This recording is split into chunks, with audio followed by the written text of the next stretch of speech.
கோதுமை மணி மண்ணில் விழுந்து மடியாவிட்டால் அது அப்படி இருக்கும், அது மடிந்தால்தான் மிகுந்த விளைச்சல் அளிக்கும். யோவான் 12ஆம் அதிகாரம் 24வது வசனம். லைஃப், வாழ்க்கை அப்படின்றது ரொம்ப அற்புதமானது, அழகானது. இந்த வாழ்க்கை மகிழ்ச்சியாக அர்த்தமுள்ளதாக வைத்திருப்பது நம்முடைய கரங்களில் இருக்குங்க.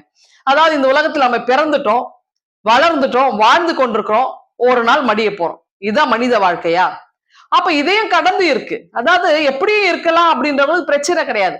ஆனா ஒரு குறிக்கோளோட, ஒரு நோக்கோட, லட்சியத்தோட, பிரின்சிபிள்ஸ் அப்படின்னு சொல்றோம் இல்லையா?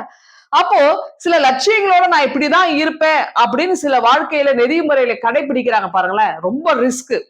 ஆனா அதுல அந்த குறிக்கோள்ல கரெக்டா இருந்துட்டாங்கன்னா மக்களுக்கு பிடிக்காது, ஆனா கடவுளுக்கு பிடிக்கும். நிறைய எதிர்ப்புகள் வரும், போராட்டங்கள் வரும், அவமானங்கள் வரும். ஆனா நம்ம லைஃப்ல சரியா இருந்துட்டா உண்மையிலேயே அது அர்த்தமுள்ள ஒரு வாழ்க்கை. இந்த உலகத்துல நம்ம பிறந்து வளர்ந்து வாழ்ந்ததுக்கான ஒரு ஒரு மகிழ்ச்சியும் ஒரு மீனிங்ஃபுல் லைஃப் நிச்சயமா எல்லாருக்குமே கிடைக்குங்க. அப்போ அதுல ரொம்ப ரொம்ப கவனத்தோட நம்ம இருக்க அழைக்கப்படுறோம். அது எப்படியோ வாழலாம் என்பதல்ல, இப்படிதான் வாழறோம்னு நமக்கு திருமறை கற்றுக் கொடுத்திருக்கிறது. இயேசு கிறிஸ்து அதை வாழ்ந்து காட்டியிருக்கிறார். அவரும் நிறைய நேரங்கள லைஃப்ல ரிஸ்க் எடுத்து வாழ்ந்திருக்கிறார். அப்போ நாமும் இந்த நீதிக்கான போராட்டத்துல உண்மையா இருக்கணுங்க. இப்போ ஒரு சின்ன உதாரணம் சொல்ல பாருல, ஒரு விவசாயி வீட்டு தோட்டத்துல 2 விதைகள் பேசி கொண்டதாம். அப்ப அந்த தோட்டத்துல அந்த விவசாயி அந்த விதைகளை புதைத்து இருக்கிறார். அப்ப அது என்ன பேசுதுன்னா, ஆஹா, என்ன விவசாயி மண்ணுல புதைச்சிட்டாரு, இப்ப நான் என்ன செய்யணும் அப்படின்னா, ஒரு விதை சொல்லுது, நான் நல்ல பலன் கொடுக்குறேன்னா நான் என்னுடைய வேற ஆணை வேற நான் ஊன்ற போகணும். அப்ப மண்ணுக்குள்ள நான் போனோம், இருள் இருக்கும், பாறைகள் இருக்கும். அப்ப அதெல்லாம் நான் தகர்ந்து எரிந்து நான் வேர் விடணும். இந்த ஆணை வேர் விடுறது மட்டுமல்ல, நான் ஸ்ட்ராங் அப்படியே மண்ணை கெட்டியமா பிடிச்சிக்கணும். அப்ப இவ்வளவு விஷயம் இருக்கு. அப்ப இதுக்கு நாள் தேவைப்படும்.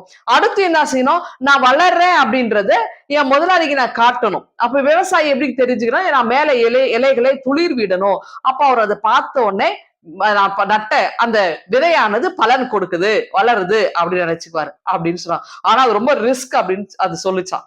இன்னொரு விதை சொல்லிச்சா, ஐயோ இதெல்லாம் நம்மளால முடியாது, அதாவது என்னால இருளில போயிட்டு முட்டி மோதி பாறைகளே மண்ணுலயே என்னால உடைப்பட்டு சாக முடியாது. அதே நேரத்துல ஒருவேளை நான் அப்படி நான் துளிர்ந்து மேல வந்தாலும் என்னை யாராவது போற வர கிள்ளி போட்டுடுவாங்க, குழந்தைங்க என்னுடைய இலைகளை இது பண்ணிடும், ஏதாவது ஆடு மாடுகள் என்னை மேய்ந்து போயிடும். அப்ப நான் சாக சொல்றியா, நான் இருக்கிற வரை இருக்கிறேன் அப்படின்னு சொல்லி அந்த விதை சொல்லிச்சான். மறுநாள் கோழிகள் என்ன பண்ணுது, அந்த விதையெல்லாம் கீறி அதையே சாப்பிட்டு போயிருச்சு. ஆனால் நன்றாக வேர் ஊன்றி இருந்த அந்த விதையை ஒன்றும் செய்யவில்லை.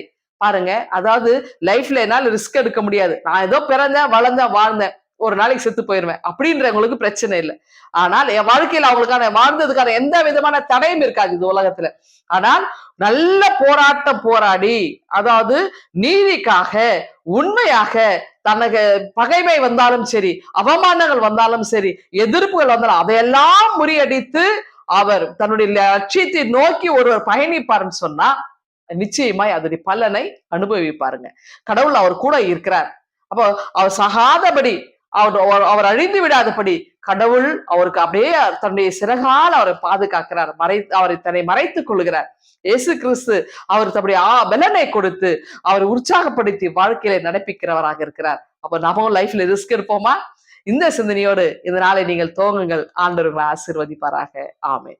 எங்கள் அன்பின் ஆண்டவரே, என்னாலும் நாங்கள் உமக்கு ஏற்றவர்களாய் ஆண்டவரே நாங்கள் உண்மையோடு செயல்பட நீர் கிருபை தாரும். மீட்பர் இயேசுவின் வழியை வேண்டிக் கொள்கிறோம் எங்கள் அன்பின் கடவுளே.